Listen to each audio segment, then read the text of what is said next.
এই মারেফত করে দিলাম। আয়াত তো আমি বলিস, কিন্তু এর ভিতর যে জিনিসটা যে মারেফত, এটা আমি বলি। আর আমার বক্তৃতার প্রয়োজন এর ভিতরে জ্ঞানীজন বোঝে ইশারায়। আপনারা সবাই জ্ঞানী, আমার এইটাই বুঝে যাবেন যে মারেফতটা কি। এই আয়াতের ব্যাখ্যা দিচ্ছি, যেটা বলেছি এতে আপনি বুঝে যাবেন। আর আর কিছু হাতে ধরে মারেফত শিকার কোনো প্রশ্ন আছে? কেন পীরের দরবার যাতে হবে, আল্লাহ কেন এই কষ্ট, এর ভিতরে কি আপনাকে বুঝ দেওয়ার তো বাকি নেই। কারণ আল্লাহর পরিচয় দিচ্ছে মুহাম্মদ রাসূলুল্লাহ সাল্লাল্লাহু আলাইহি ওয়াসাল্লাম। আল্লাহকে আমরা দেখিনি, বুঝি। আমার চোখে সব থেকে মারেফত, আর অনেক হুজুর কয় মারেফত কিছু না। আরে মানে কি? আরে আলিফ লাম মিম, ও মারেফত ওর ভিতরে কি আছে আমরা জানি। তাই প্রথমেই শুরু করলো মারেফত। আলিফ লাম মিম তফসিরে কিছু কয় না, ওটা আলাদা একটা প্রশ্ন, সংক্ষিপ্ত কথা। ওর ভিতরে মারেফত আছে। যালিকাল কিতাবুল লা রাইবা ফীহ, এই কিতাবে যা আছে সব সুন্দর, এই সব সত্যি কথা। এবার কি আছে? ইউমিনুনা বিল গায়ব, গায়েবের পরে তারা বিশ্বাস করেনি, ওদেরকে পথ দেখাবে হুদাল লিল মুত্তাকিন। তাহলে মারেফত না, কিন্তু মারেফত শুরু হইল। আল্লাহ দেখিনি, বিশ্বাস করতে হবে না? মারেফতে বিশ্বাস করা ওর ইমান নেই মানে কি? আল্লাহ দেখি না, বিশ্বাস করতে হবে না? বলছেন হ্যাঁ, গায়েবের ফলে যে ইমান আর বিশ্বাস করবে সে তারে পথ দেখাবে। আমরা তো কোরআন তারে পথ দেখাবে না, বুঝলো? তাই আমার জ্ঞান তো দেখ সব মারেফত। অনেক কিছু মারেফত কিছু না। আরে কোরআন প্রথমেই তো মারেফত শুরু হয়ে গেছে। গায়েব যে জিনিস, অদৃশ্য জিনিসের পরে ইমান আনা মানে কি? আল্লাহ দেখি না, ফেরেশতা দেখেছি, দেখি না। কারণ ফেরেশতার পর ইমান আনা চারখানা কিতাব, আমরা ইনজিল তাওরাত দেখেছি, দেখিনি। আছে, বিশ্বাস করছি। নবী দেখিনি, বিশ্বাস করে মহব্বত করছি। তাই দেখলাম কি? সবই তো গায়েব, তাহলে সবই তো মারেফত। তাহলে আমার জ্ঞান দেখি সবই মারেফত। আবার কেউ কয় কি যে না, তাহলে এখানে ফেরা আসে না, ওদের বুঝির অভাব। বাবা, ওদের বুঝির অভাব, তাই এটা বল। কারণ অদৃশ্য জিনিসকে দৃশ্যমান করে বুঝির নাম হচ্ছে মারেফত। এই সাধারণ সংক্ষিপ্ত কথা বলে বল, তাই বলছি ইন্নাল্লাহ মালাইকাতু ইউসাল্লুনা আলান নবী, নবীর প্রশংসা জ্ঞাপন করতে করছে আল্লাহ ওই জন্য। আমাকে তোমরা জানতে না চিনতে না, আমার প্রকাশ করাইছে আমার নবী, তাই তার প্রশংসা আমি করি, তোমরাও করো। যাক, এই পর্যন্ত আমি শেষ করছি আমার সংক্ষিপ্ত কথা।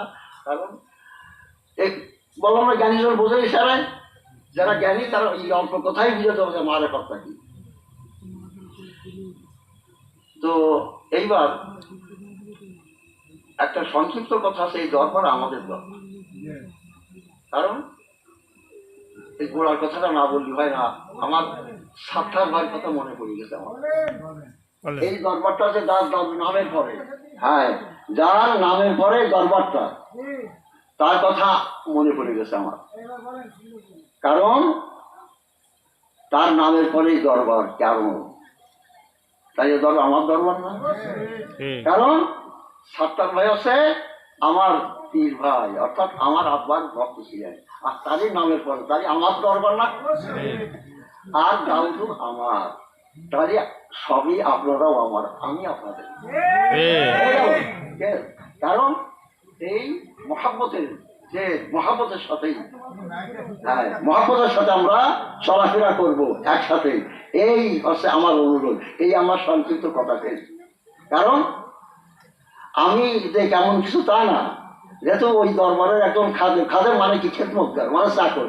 হাফেজ খাদেম রহমতুল্লাহ রায়ের পুতা ছেলে ঠিকই, আমি কিন্তু চাকর ওই দরবারের, খেদমতগার।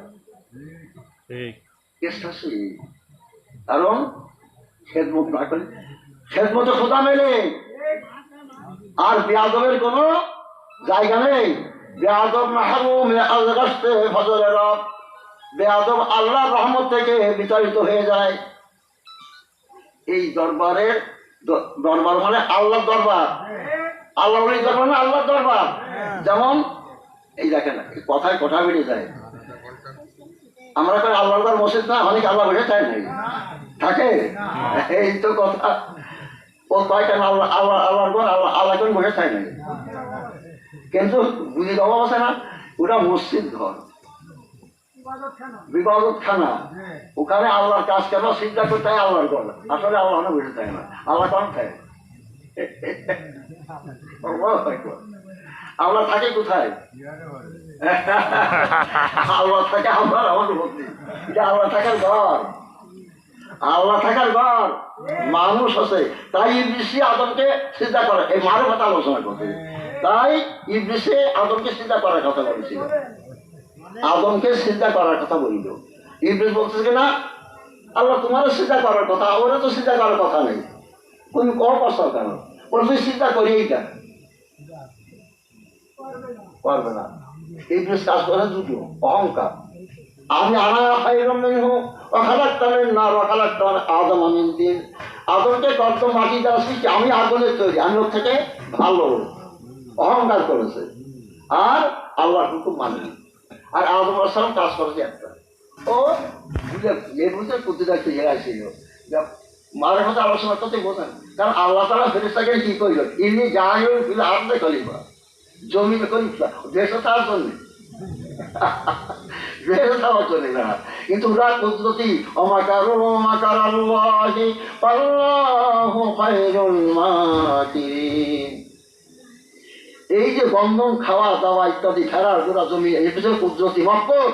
আল্লাহ বলছেন কি, আমি আর মতন কৌশলী কেউ নয়, এটা তোমাদের, তবে কৌশলটা খারাপ না, তোমাদের খায়ের বরকতের জন্য, তোমাদের খায়ের বরকতের জন্য। আমার কৌশলটা তোমাদের অমঙ্গলের জন্য, খারাপের জন্য। আদম আলাইহিস সালাম পৃথিবী আসলে কি খারাপের জন্যই? বন্ধন খাইছে কি একটি ভুলে, এই পিছনে একটা মত। আচ্ছা আসেন এই মানে কথায় কথা বলে যাচ্ছে, মানে আমাকে একটা অভ্যাস হয়ে গেছে। আচ্ছা, এখন একটা ব্যাপার আছে, কি ব্যাপারটা হচ্ছে এই, হাওয়া আলাইহিস সালাম আদমরা তো বানাই যদি কায়দায়, হাওয়া আলাইহিস সালামে কি এরকম কোনো কায়দায় বানাইছে এরকম কেউ করতে পারে না? তা আদম হাওয়া 50 জন, এই আসে দেখা হাড় দিয়ে কি একটা মানুষ হয়? না, হয় হয় না। ওর ভিতরে হাওয়া আলাইহিস সালামের জন্য আল্লাহর কুদরতি খেলা ছিল। আদম আলাইহিস সালাম ঘুমিতে করে হাওয়ার ধরতে গেছে কেন? ওর ভিতরে কোনো গঙ্গন খাওয়ার আগ পর্যন্ত কাম করার জন্য ছিল কিছু ছিল, ও হাওয়ার ধরতে যাচ্ছে কেন? এই সব মারেফত।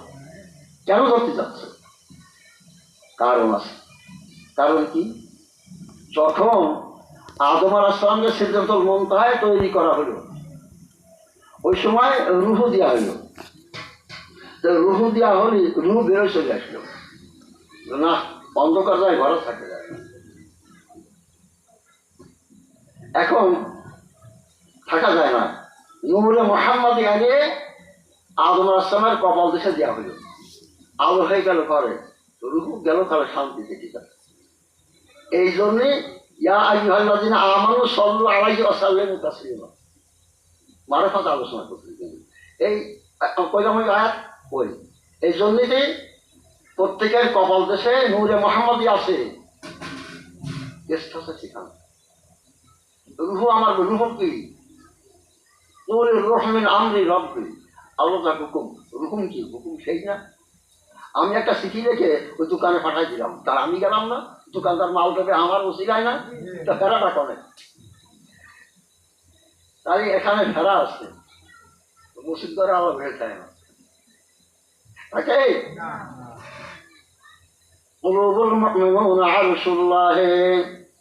মুমিনের কলম আছে আমার আরো, সেখানে আমি থাকি। তাহলে ফেরাটা কনে গেল? ফেরা কনে গেল? ব্যাপারটা সাংঘাতিক একটা ব্যাপার। মানুষ কি, আমাকে আমি কাউল আলী রাদিয়াল্লাহু আনহু মান আরাফা নাফসাহু ফাকাদ আরাফা রাব্বাহু, তোমার তুমি আগে চেনো, বোঝো, আল্লাহরে বুঝে ফেলবা। ঠিক চেষ্টা তো সেখানে বুঝায় আমি কোথায় ছিলাম, কোথায় আসলাম, কোথায় যাব, আমাকে মোরাকাবা করতে হবে, চিন্তা ভাবনা করতে হবে। তারপরে মারিফাত বুঝতে হবে, তারপরে আমি মানুষকে ইমান বানাতে হবে না, বানাতে হবে না। আরে পাওয়া যায় কোথায়? অদৃশ্য জ্ঞান পাওয়া যায় মসজিদের কাছে, কোরআন শরীফে আছে, কোরআন শরীফের হাদিসের সবই আছে, কিন্তু ভিতরে জুস যে জিনিসটা পাওয়া কঠিন। এই যে ইন্নাল্লাহা ওয়া মালাইকাতুহু ইউসাল্লুনা আলান নবী, এই যে এ কি ব্যাখ্যা করে একটু বুঝায়? না। এই হচ্ছে আমাদের ওই আয়াতের ব্যাখ্যে যে কথাটা আছে ওইটা ওর ভিতরে তফসিল দেখা নেই, কিন্তু ওর ভিতরে জিনিস গোপন জিনিসটা আছে ওইটা হচ্ছে মানে এটা বুঝালাম আপনাদের। যাক, আমার বক্তৃতা সংক্ষিপ্ত শেষ হয়ে গেছে। আপনাদের না যাক, না না, ঠিক আছে। এখন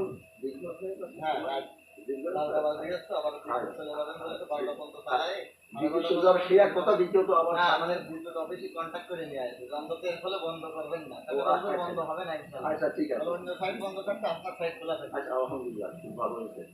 এখন যেহেতু বিন্দু রাজনীতি ইসলামেরও প্রয়োজন আছে, সবাই অনেকে কোন সময় খাওয়া দাওয়া করে কি দেখি খানারও প্রয়োজন আছে।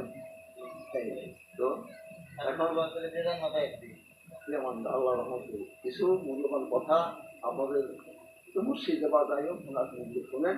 দেখুন, তার দরবারে আসছেন, তো আমি তো আসি ইনশাআল্লাহ। আপনার জন্য দোয়া করি, আমিও তার জন্য চাওয়া আপনাদেরও তো আমার জন্য করবেন, যেন ইমানের সাথে কবল করতে পারি। আর কোনো দোয়া নেই।